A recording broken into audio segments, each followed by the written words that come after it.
பணம் பணம் என்று சேர்த்து பிறருக்கு கொடுக்காமல் இப்பொழுது மறித்தால் எங்கே செல்லும் அந்த ஆத்மா?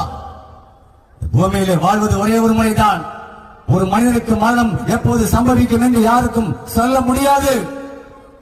நான் பூமியில எப்படி வாழ்றோம்? இந்த பூமியில அவன் நல்லா இருக்க கூடாது, அவன் கெட்டு போகணும், இவன் கெட்டு போகணும், போட்டி பொறாமை நிறைந்த உலகத்தில் நீங்களும் நானும் வாழ்ந்து கொண்டிருக்கிறோம். இயேசு எங்களுக்கு கற்றுக் கொடுத்த பாடம் என்ன தெரியுமா? மத்தேயு 5:44, உங்கள் சத்துருக்களை சிநேகியுங்கள், சபிக்கிறவர்களை ஆசீர்வதியுங்கள், உங்களை பகைக்கிறவர்களுக்கு நன்மை செய்யுங்கள், உங்களை துன்பப்படுத்த மக்களுக்காகவும் நிந்திக்கிற மக்களுக்காகவும் ஜெபம் செய்யுங்கள். அல்லேலூயா. இந்த வசனத்தை எந்த ஒரு மனுஷன் எந்த ஒரு மனுஷி கடைபிடித்து வாழ்கிறார்களோ அவர்கள்தான் இயேசுவின் பிள்ளைகள்.